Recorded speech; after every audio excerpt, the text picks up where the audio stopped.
Hello everyone, this is Yashveen from Exam Help Web here. Today I'm going to be solving paper 2 variant 2 of October-November 2019 0580 mathematics.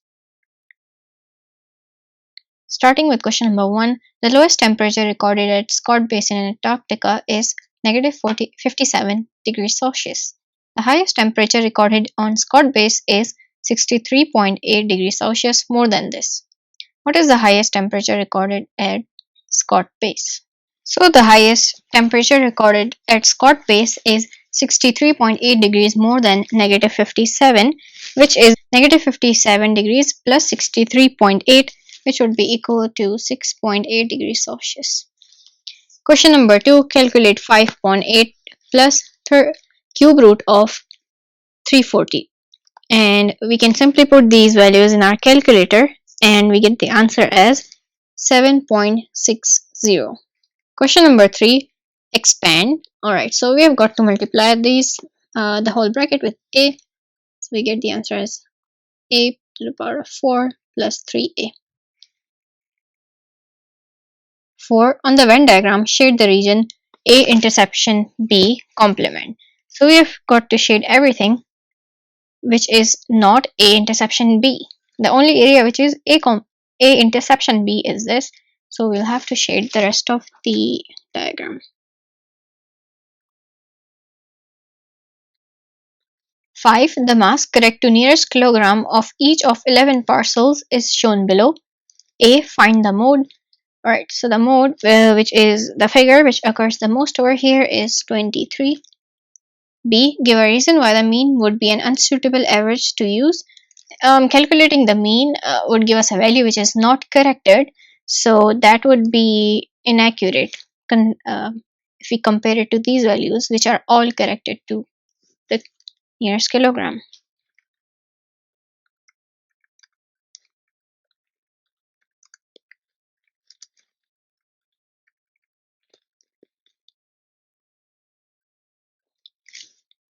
Question number 6. The table shows how children in A1's class travel to school. So we have got different transportation modes over here by walking, car, bicycle, and bus. Everyone wants to draw a pie chart to show this information. Find the sector angle for children who walk to a school. Okay. For walking, we're supposed to have the number of children who walk divided by the total number of children, and then we'll have to multiply it with 360, which would give us the side of the angle or the side of the sector in the pie chart. So we have it as 12 divided by 32, which is the sum of total children, multiplied by 360, and that gives us the answer as 135 degrees. Question number 7. Rashid changes 30,000 rupees to dollars when the exchange rate is $1 is equal to 68.14 rupees. How many dollars does he receive? So we have the ratio as $1 is equal to 68.14, and now we're gonna have to cross multiply this, which means x is equal to 30,000 divided by 68.4, and this gives us the answer as $440.3.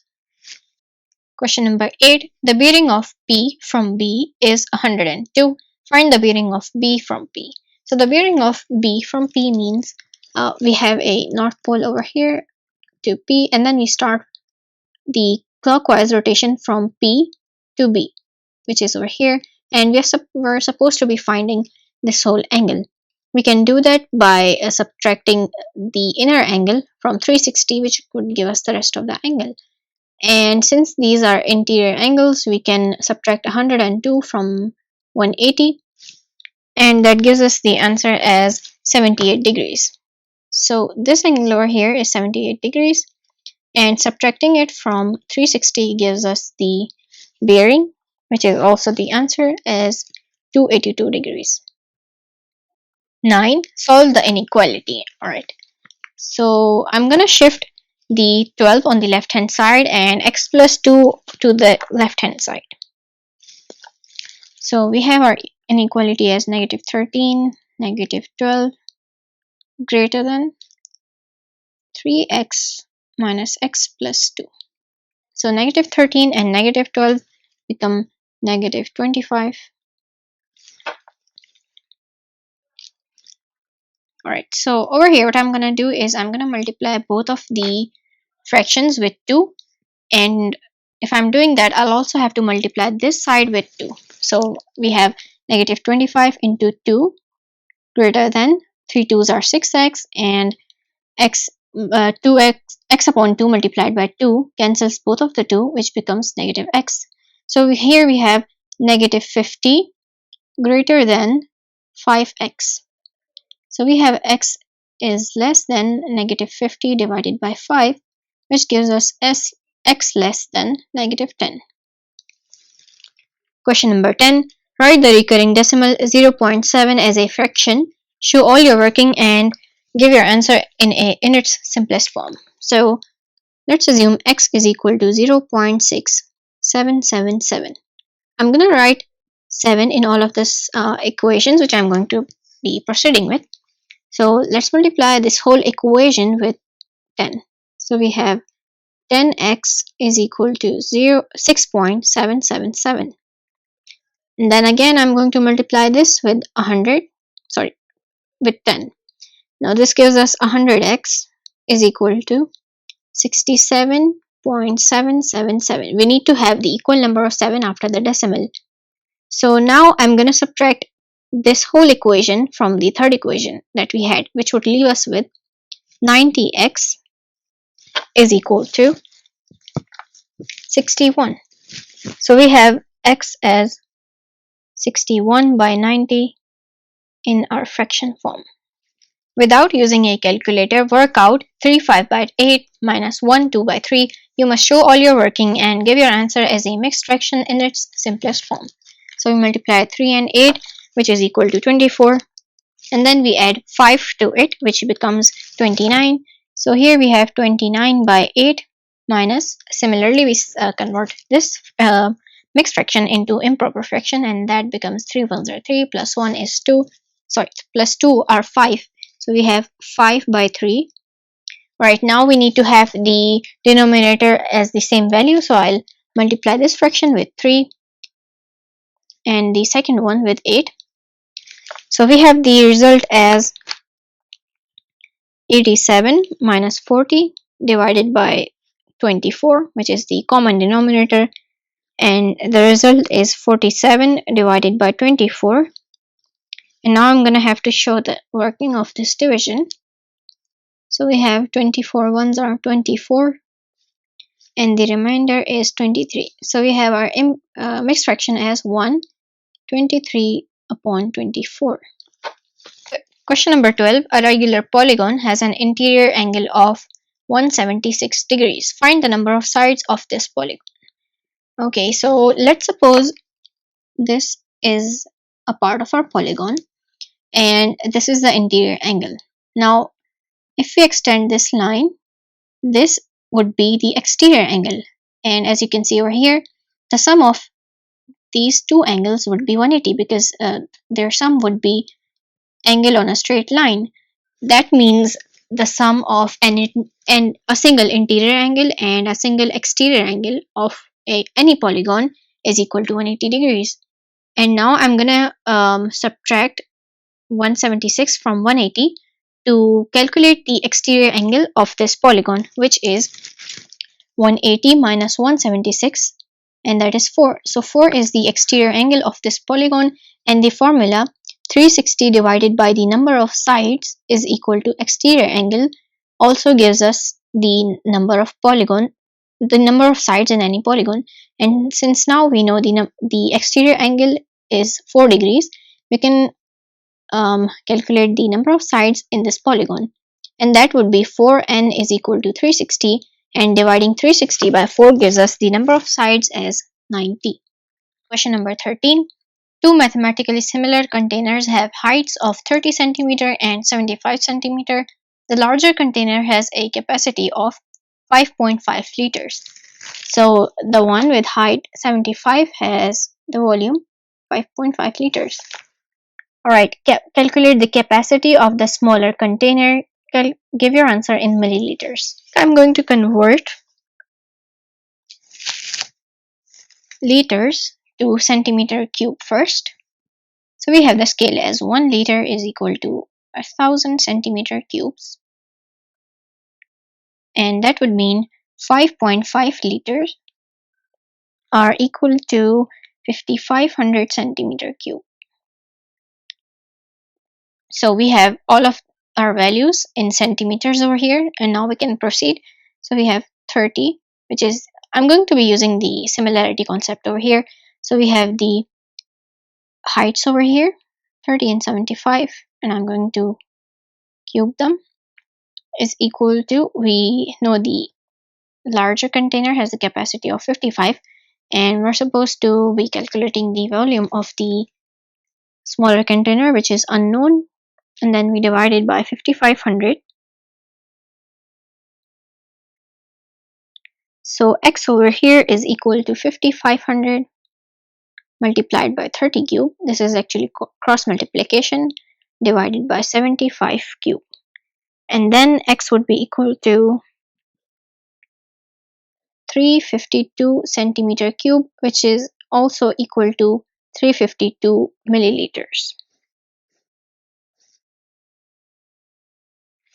14. Show that the line 4y is equal to 5x minus 1 is perpendicular to the line 5y plus 4x is equal to 35. So two lines which are perpendicular have the product of their gradients as -1. And so if we multiply the gradients of both of the equations of these lines, we would get the answer as -1. But as we can see over here, we have the y coefficient as not 1 but 4. So we're going to have to simplify both of these equations to have the y coefficient as 1. And now I'm going to be dividing this equation by 4 and this one by 5. So here we have y is equal to 5 by 4x minus 10 by 4, which is also equal to 5 by 2.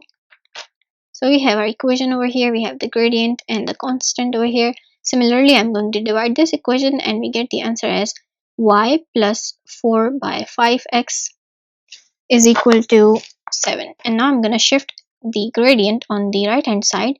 So we have the equation as y is equal to 7 minus 4 by 5x. Now here we have our gradient and another gradient it's over here, and multiplying these two, we should be able to get the answer as -1. And if you multiply these two values, we do get the answer as -1. And that denotes that both of these lines are perpendicular to each other. Question number 15. Esme buys X magazines at $2.45 each and Y cards at $3.15 each. A. Write down an expression in terms of X and Y for the total cost in dollars of the magazines and the cards. Okay, so we have $2.5 each, and if you multiply this with the number of magazines, we would get the total cost of magazines. Similarly, if we multiply 3.15 with the number of the number of cards, we would get the total cards cost. And adding these two would give us the total cost that she has spent. So write down an expression. Writing down the expression means we have their sum as $2.45 multiplied by X, which is the number of cards, plus 3.15 Y. Sorry, not the number of cards, this is the number of magazines over here and the number of cards over here.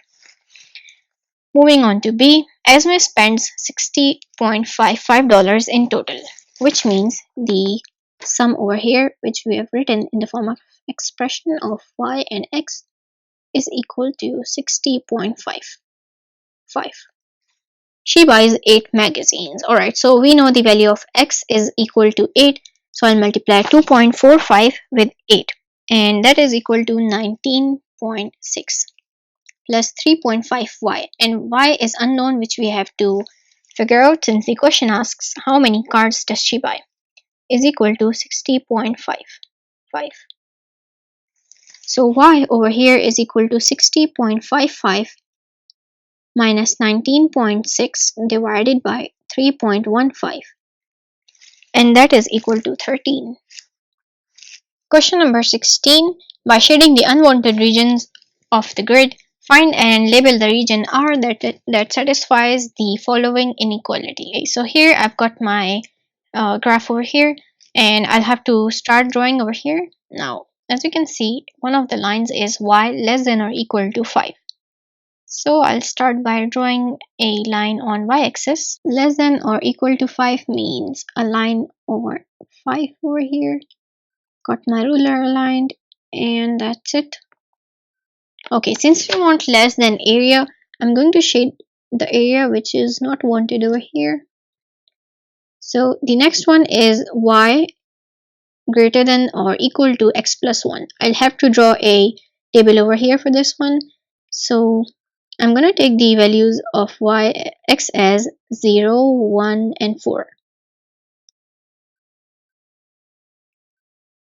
And y becomes x plus 1, which is 1 and 2 and 5 over here. So I have my coordinates as 0 and 1. Then I have them as 0 on x, 2 on y. Then I have the last point as 4 on x, and 5 on y over here. So I'll align 4. Right here I've got my point. That's it. Alright, now I'll draw the line over here. Join all of the points.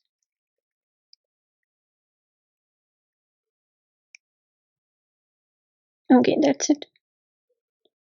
Here I've got my line, and the third line is already drawn. So we want y greater than or equal to x plus 1, and I'll show the unwanted region over here. So the first one, which was already drawn in the question, says 2x plus y greater than or equal to 6. So I'm going to shoot the less than or equal to sign over here, and this one over here is our region R. Question 18. Harris is taking a driving test. The probability that he passes the driving test at the first attempt is 0.6. If he fails, the probability that he passes at any further attempt is 0.75. Okay, so first I'll start by drawing a tree diagram over here. So the probability of Harris passing the first time is 0.6, which should mean the possibility of failing is 0.4. And so if he passes any further attempts, the possibility of him passing is 0.75, and not passing, that is failing, is 0.25. Okay, so I've only drawn this diagram for my convenience. You don't have to draw this. I've just visualized my concept over here so that it becomes easier for me to solve the questions. Calculate the probability that Harris A passes the driving test on the second attempt. For him to pass it on the second attempt, he'll have to fail in the first one, which means we have the first probability as 0.4 multiplied by the second probability of him passing, which is 0.75. And that means 0.4 into 0.75 is equal to 0.3. B takes no more than 3 attempts to pass the driving test. So the possibility of him failing on the third attempt as well is 0.4 into 0.25 into 0.25. But since we want him to pass this time, we don't want him to fail at all the 3 attempts, we're going to be subtracting this possibility of him passing the 3 attempts from the total number of events, which is 1. So the answer over here is equal to 0.975. 19. In the diagram, A, B, C, and D lie on the circumference of a circle center O. Angle ACD is equal to x degrees, and angle OAB is equal to 2x. Find an expression in terms of x in its simplest form for angle AOB. Alright, so here we have angle AOB, and this should be equal to 180 minus the sum of this angle and this angle, because this is a triangle. And as we can see over here, both of them are radii from the center of the circle to the diameter, which should mean this angle and this angle are supposed to be equal. So if we add these two angles, we would have them as 4x, and subtracting them from 180 degrees would give us angle AOB, and that means the answer of A is 180 degrees minus 4x. B, angle ACB. Right, so here we have angle ACB, and that should be double the half of the size of angle AOB, since that is angle at the circumference, and we know that angle at circumference is half the angle at the center. So that would mean 180 degrees divided by minus 4x, the whole size of the angle divided by 2, which would leave us with 90 minus 2x. Alright, C, angle DAB. So, as you can see over here in the question, this angle DCA is x, and that should mean DBA is also x, since they are angles of the same sectors. So I'm going to be labeling this one over here as x, and we know this angle is also angle ADB is equal to angle ACB, since they are also of angles of the same sector, which would mean this is 90 minus x. Alright, sorry, 90 minus 2x. Okay, so if you subtract both of these from 180 degrees, you would get angle DAB, right? So I'm going to have the calculation over here as 180 degrees minus the sum of these two angles, which is 90 minus 2x plus x. So 2 minus 2x plus x would give us 180 minus 90 minus x, and that is equal to 90 plus x. And we have our answer. Question number 20. A. Factorize 80y minus 3ay plus 2x minus 2ax. Okay, so we have all of them aligned over here. As we can see here in the statement, we have the common values as y as well as 3, because if we take 3y out of the bracket, we'll have we'll be left with 6, which multiplied by 3y gives us 18y, and then we have a. Similarly, if we take 2x out of this bracket, we are left with 6 minus a. So you can see over here that the brackets of both of these brackets are same, and now we're gonna write it this way: 3y plus 2 into 6 minus a. That's it. B. Factorize 3x square minus 48y square.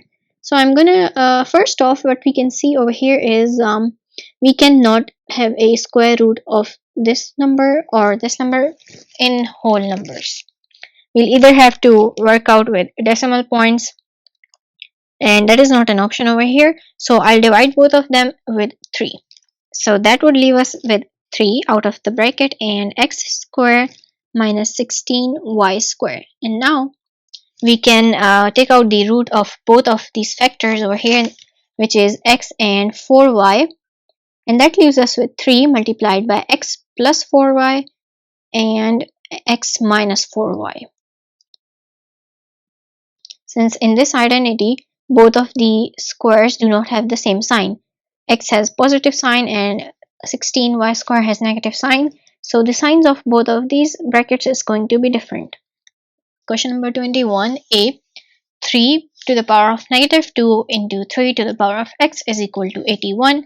Find the value of x. Solving these parts of questions becomes easier if you have 81 also in the form of 3 raised to the power of something, and you can do that by this method where you repeatedly divide 81 with 3. So that would mean 81 divided by 3, which is 27, and keep dividing it until we're remaining with 1. So 3 9s are 27, 3 3s are 9, and 3 1s are 3. So this means 3 to the power of 4 is equal to 81. So now we have our equation as 3 to the power of negative 2 into 3 to the power of x is equal to 3 to the power of 4. So we have negative 2 plus 4 is equal to 4. Sorry, negative 2 plus x is equal to 4. And so x should be equal to 4 plus 2, and that is 6. b, x to the power of negative 1 by 3 is equal to 32x to the power of negative 2. Find the value of x. Okay, so as we can see over here, both of them have their powers with the negative sign. So I'm going to take out their reciprocals and get them to be positive. So we have 1 upon x to the power of 1 by 3, which is equal to 32, and 1 upon x to the power of 2. Alright, now as you can see over here, 1 upon x to the power of 2 is multiplying with 32. So if we shift it on the left hand side, this will become division. And so we have it as 1 upon 3 to the power of 1 by 3 divided by 1 over x squared is equal to 32. So if we shift this division into multiplication, we can have x with its reciprocal form, 1 upon x in its reciprocal form. So we have it as 1 by x to the power of 1 by 3 multiplied by x squared is equal to 32. And this thing can also be written in the form of x to the power of negative 1 by 3 into x squared is equal to 32. So as you can see over here, the bases are same, x and x. So I'm going to be adding these powers, and negative 1 by 3 plus 2 is equal to 5 by 3. So we have x to the power of 5 by 3 is equal to 32. Now you can take the root answer as 5 over 3 root of 32 is equal to x, and that is 8. So we have the value of x as 8. 22a, find ab. So we'll have to multiply these brackets over here, these matrices.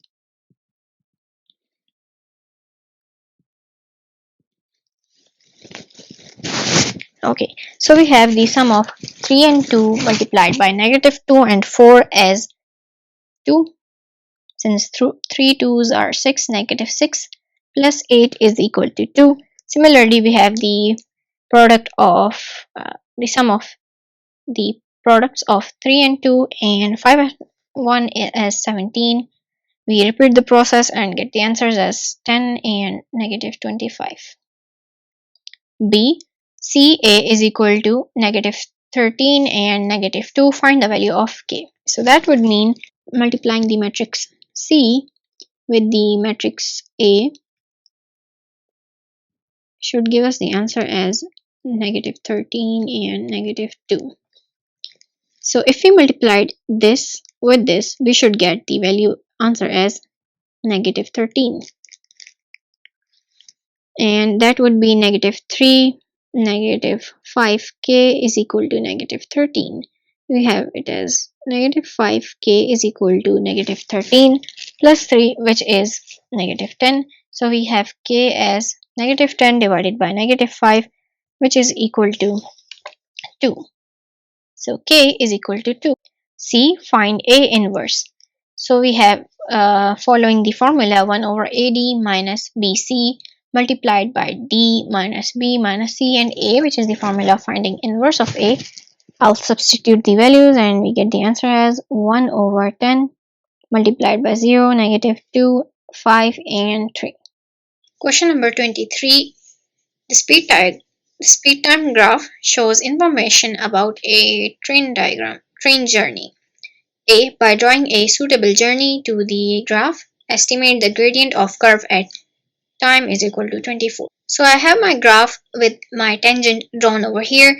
This point over here is exactly 25 on the graph. So I wanted to just point out a few tricks which can land you with greater scores. And if I align my ruler with my tangent over here, you will be able to note that, okay, I have my ruler over here. Place it so that it is, when you see this curve, it is facing outside, and you want to place your ruler on its backside, and then have the angle between the upper angle between the tangent and the graph, and the lower angle between tangent and the graph should be almost equal. So when you draw this tangent, you need to consider that if you want your tangent to be with, well, if you want it to be more accurate.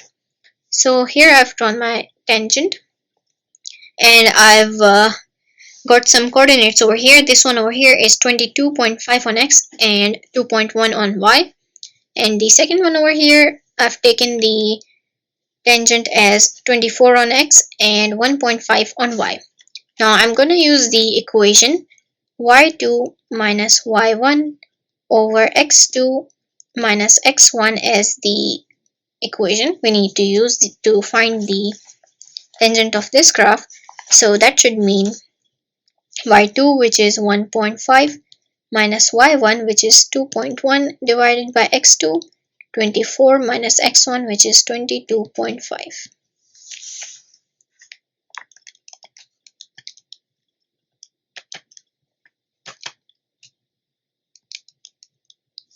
So I have my answer as negative 0.4. That is my gradient. Part B, what does this gradient represent? So this gradient is basically representing deceleration, since the value is negative. So we'll write it as deceleration. D, work out the distance traveled by the train when it is traveling at constant speed. Okay, so as we can see over here, this part of the graph is the one where the vehicle is traveling at a constant speed. So this is actually 22 over here. Alright, I'll mark it as 22 over here, and this is 5, and subtracting them gives us 17. And this is the length of our rectangle, and the height is 4. So if we multiply 17 with 4, we get the answer as 68 meters, which is also the area under the graph. Okay, we are done with this paper. Thank you for watching.